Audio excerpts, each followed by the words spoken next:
What if Naruto had Swift Release? A series long awaited to be returned or at least continued on the channel. Since, even now, almost a year later, I still get comments requesting its return.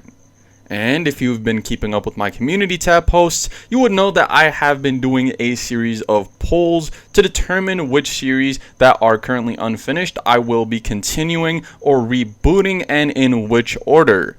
Obviously, this much loved series of What If Naruto Had Swift Release will be going first, as it got a majority of the votes on a 1,000 vote strong poll, meaning it averaged between 400 and 600 votes, which is pretty intense. It's pretty interesting as well, seeing as I didn't expect you as an audience to enjoy this series as much. But I've been blabbering long enough. Here is the long-awaited Part 4 to What If Naruto Had Swift Release.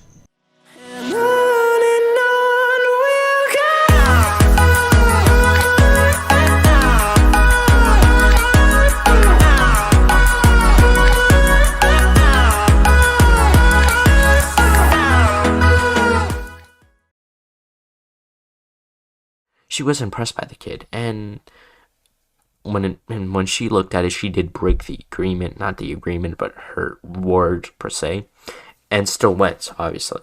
The next day, Jiraiya would then say how she, obviously how Tsunade had drugged him, just like she always used to, and then he would say, my chakra isn't working, it's sort of nullified, not completely nullified, only, I guess, in a say, limiting to the point where you only had enough chakra to live. So, obviously, the Konoha 12 and Jiraiya would head over to the location after Shizune had told them the location, right? They would all go. Now, they have 15 people. Like, if I'm counting everyone, they have 15 people, and they're going to fight 2 people. Look at the numbers. They now have an advantage, which is better than they did in canon, because in canon, it was a sort of 3v2. Now they have a huger advantage. With all the mixing elements, there's definitely some interesting plays at hand. So, once they would make it to this scene, they would see Tsunade and hole through the wall, as she was ready. She was fighting Orochimaru. As then Shizune would jump in, fight Kabuto. Ultimately, that would result to her losing. As then they would go into the summoning battle, in which Jiraiya wouldn't be able to summon, Gamabunta, in which he'd be like, Naruto, you gotta summon it. As Naruto, having way more chakra control than his canonical self, would be able to summon Gamabunta. I don't really see a problem here, because he already summoned a toad before. Not Gamabunta. I actually forgot his name. I think it was a toad with the shield and, the spear, but I may be wrong. I don't know his specific name, but this specific toad was the one who transformed into Kurama with the help of Naruto and defeated Shikaku. So Naruto should be able to summon Gamabunta, and obviously with the advice of Jiraiya, telling him to summon Gamabunta, he would. Obviously, the Toad Chief would be summoned, as then he would look at Manda. As, without any words, he had unsheathed his katana, or his sword, or his wakizashi, and he was ready to fight. There was no word said. He just unsheathed his sword, and he was ready. And all the Konoha 12s would either focus their elemental attacks, kind of combining them with the Toad being, using her oil attacks, kind of combining them with Neji and Choji's fireballs, or Great Fireball Jutsu, with Jiraiya's flame bomb. I think it's flame bomb jutsu. And mixing all this together would create a huge flame, which would embody Manda, right? Kind of burning him, or I don't really know the gender of Manda, I assume. Never mind. It would burn Manda, right? Kind of desummoning Manda. As down in the ground, Naruto would be fighting, Kabuto with the help of, obviously, Shizune, even though she was a bit injured. He'd be fighting her, hand to hand, And until, Kabuto starts shutting off his chakra networks using, not his chakra networks, but his pressure points, right? He's very knowledgeable in that aspect, right? And then obviously Naruto wouldn't really try to hold Rasengan constantly. I'd feel like he'd just try a few lightning arcs first, shadow clones, swift clones. He'd be trying variations of each jutsu, right? Not just solely relying on using a Rasengan. As he would summon about 10 swift clones to distract them, as then he would throw a smoke bomb he had gotten from his pouch, and he would then get behind Kabuto. But when Kabuto reacted, this was a clone. And once he had stabbed the clone, he had gotten electrified, as Naruto would then appear in front of him out of the smoke and slam the Rasengan into his stomach. I guess, in this way, incapacitating Kabuto, right? So after Naruto had did this, that would be the end of Kabuto for now, right? Orochimaru would get folded by, some of the Konoha 12 and Jiraiya, and he would be forced to retreat with Kabuto, as this would be the end of the Tsunade retrieval arc. Once the team had gotten back to the village, and Tsunade had done the surgery to bring Lee's legs back into order, per se, she kind of went into training by Hiruzen to sort of, in a sense, succeed her in a way. As then she'd kind of be learning to become the 5th Hokage, as now we worry about Sasuke. Sasuke had seen everyone come back to the village, and he had grown jealous. With all the effects from the seal, and obviously the seal that Kakashi put on him, negative emotions enhanced the curse mark and weakened the seal. The weaker his will is to get stronger on a positive way, rather than go down his path of revenge in a negative way, will affect the way the seal will defend against the curse mark. In this case, it would weaken at the curse mark, and the curse mark would start to eat at Sasuke. As then, when the Sound Ninja had attacked him and offered Sasuke a place in Orochimaru's regime, per se, he would refuse at first, but then with some manipulated words from the Sound 4, they would convince him to join, in which he'd be put in a casket, a small tomb casket, after packing his things up and telling Sakura the same thing he did in canon. As obviously he was sealed in this, I don't know how you would name it, but it had pretty much killed him, so he can activate the second stage of the curse mark, right?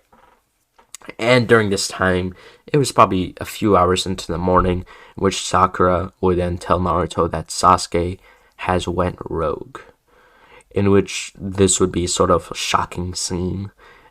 Not really in this what if, because it's not really visualized, and I'm not. I mean, it would be really hard for me to visualize that, or at least tell you it in a sense, because you already had that shocking feeling, unless you didn't watch Naruto, in which you really should. And the tangents, I probably shouldn't continue them, as obviously the Konoha 12 would continue to the office, right? As once he would get there, he would see that Shikamaru had become tuning, and was doing quite well with it.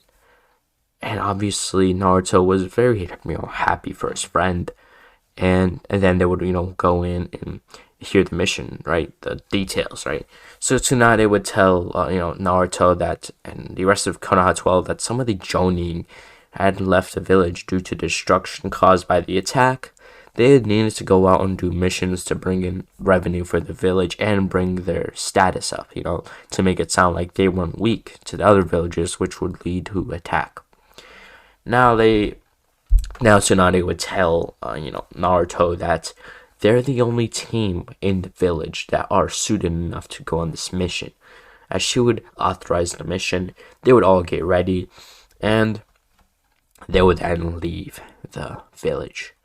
They'd be on the Sound Force trail with obviously the bug Shino and Hinata had worked together to track Sasuke's chakra point, or at least his general direction. Also, with the help of two Hyugas, they'd be able to do it just fine. So, the Konoha 12 would go off on their mission, as most of it would go relatively the same. Like Shikamaru versus Kin, I believe. Or Kin? No. Oh my god. I can't really pronounce her name, but I know it, man. I just don't want to butcher it. But when it came to most of their fights, due to the introduction of their, I guess, small mastery over some of their elements, they would have a sort of interesting advantage. But most of them would go relatively the same. Will Choji be forced to use his clan's pills to get a boost in strength? Yes. I know that kind of sounds bad, right? I mean, in his recent development with Jiraiya, like, the point is he's supposed to get strong enough where he's not going to have to do that. But in this, it would seem like you have to, since Jibando is a pretty strong character. I mean, strong, he's like high tuning level, I'd say. At the most, low joning.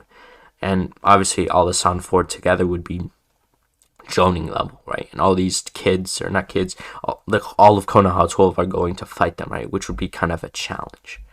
So when it came to Naruto versus Kimimaro, he was having a bit of trouble because Kimimaro is actually pretty strong without the effects of his illness.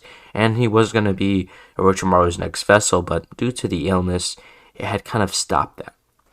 But Naruto's Swift clones, his Rasengan, his Lightning Arc, his Gale Palms, and his other wind and possibly lightning techniques would be in use here.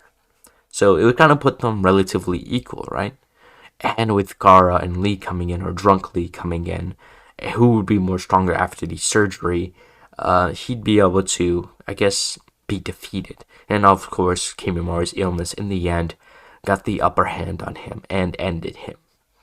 Once Naruto had practically got through to Sasuke, they would have a relatively, I guess, similar battle, right? I mean, Naruto's throwing hands, using swift clones, and now Sasuke realizes that base Naruto with no jutsu at all was equal to base Lee, who didn't have any gates, in which he realized he was going to lose, right? But would Naruto really go and resort to using the Nine Tails chakra? I'd say yeah, right? When you get a Chidori put through your lung, I don't see what Swift Release is gonna do to help you. I mean, maybe before the hand you can dodge it, but at that point, using a Chidori would be, I'd say, too fast for Naruto's perception.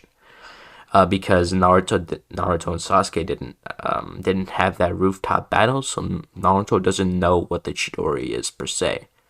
So Sasuke would use a Chidori on him. Naruto's Kurama Chakra would then seep out of his body into the one-tail form, and he would feel just rage through his veins, right?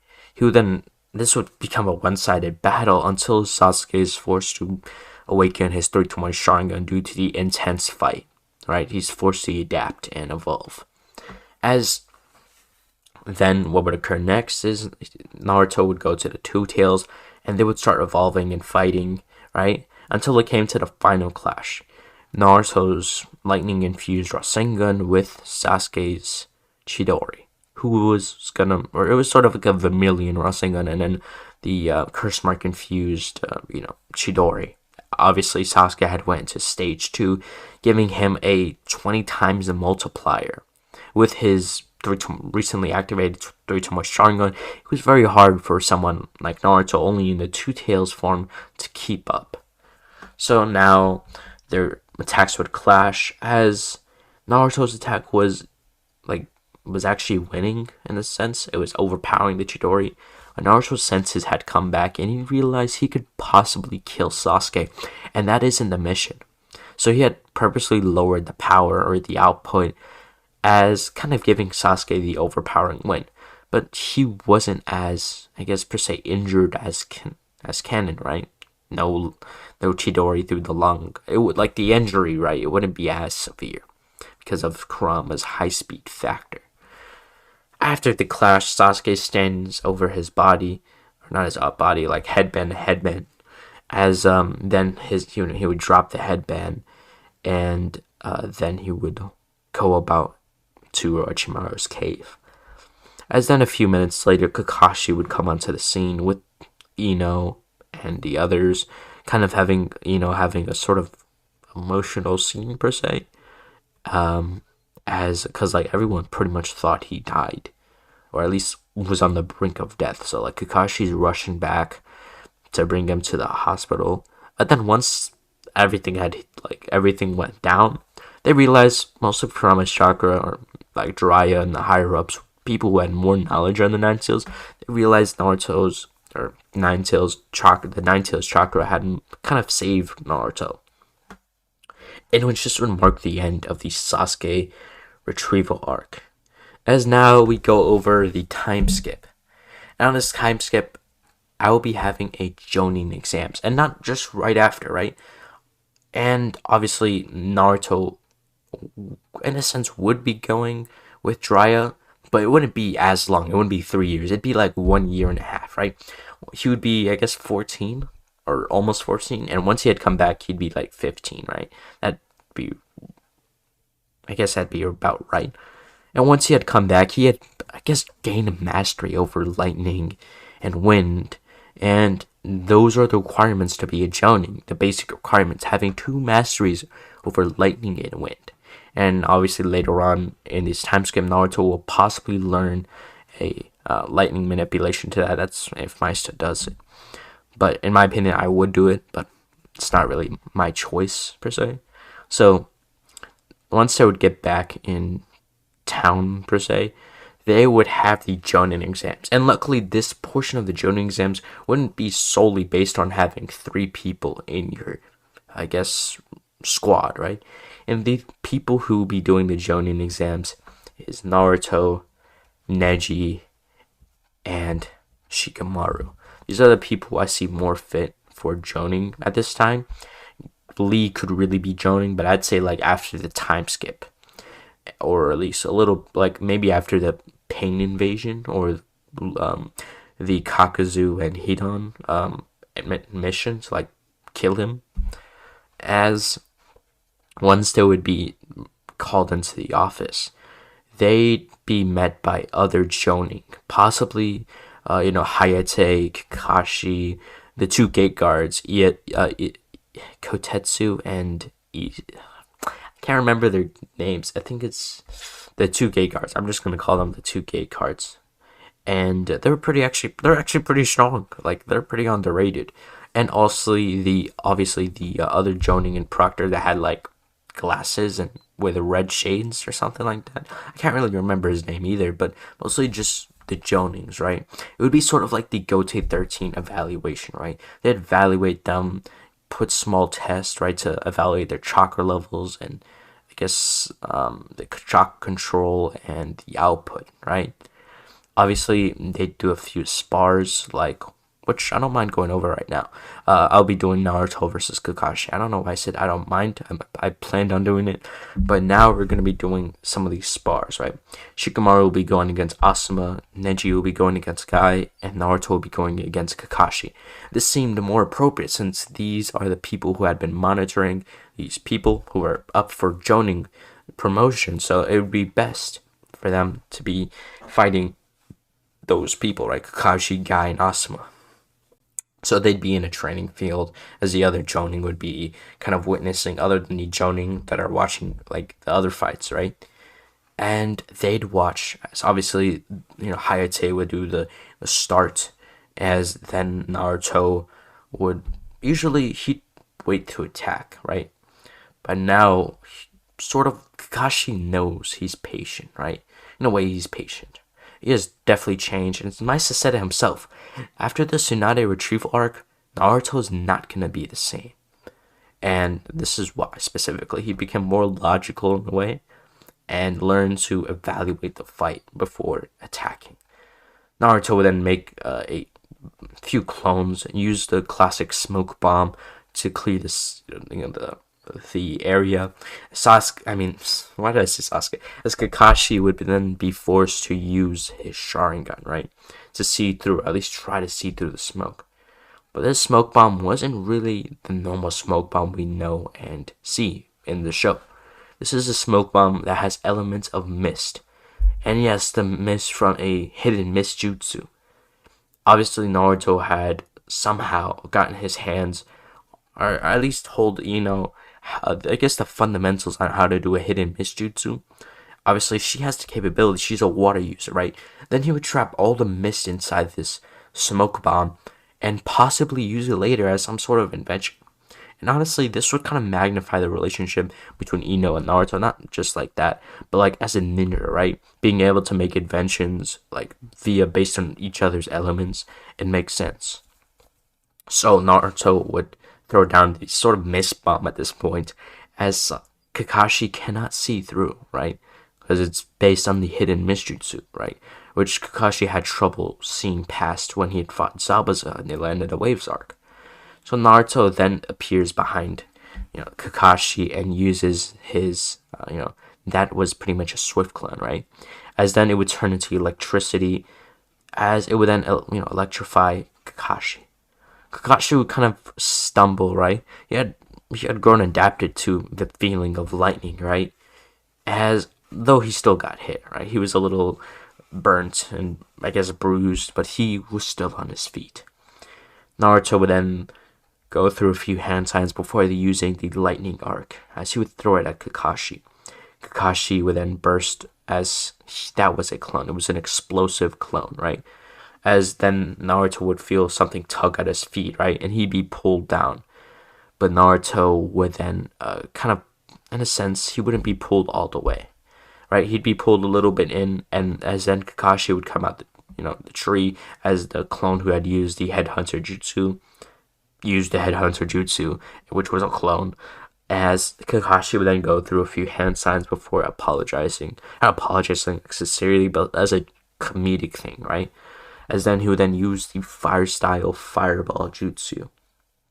As Naruto's feet are trapped in, he can't really do anything, or at least it seems like that, right? We wonder, what is Naruto gonna do?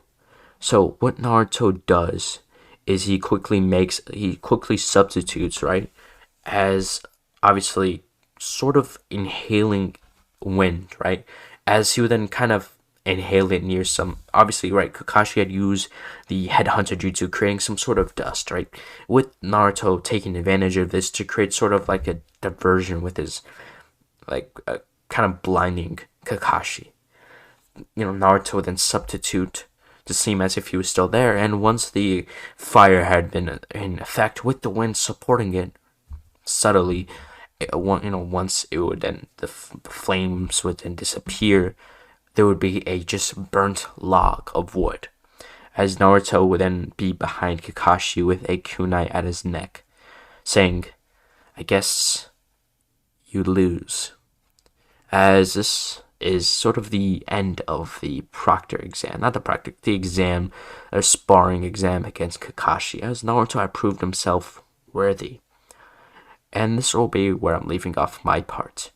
I'd say, but Neji and Shikamaru proved themselves worthy against Asuma and Guy, as they'd be able to get their promotion to Shonin. Continuing the time skip, Naruto would obviously continue to get a feel for his swift release and try mastering the Rasengan, learning the giant Rasengan, or the Odama Rasengan. But without further ado, guys, have a good day, or thank you, Six, or something like that, right? But peace out.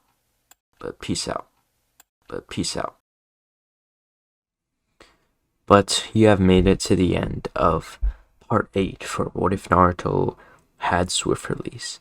If you enjoyed this story, hit the like button and subscribe.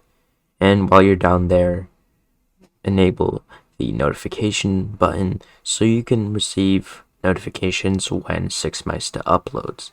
And stay tuned for the Part 1 of the movie special for this What If, and some other What Ifs, like What If Naruto was a Senju, and some older What Ifs that might get redone or continued. But without further ado, guys, have a good day. 1, 2, 3, let's go!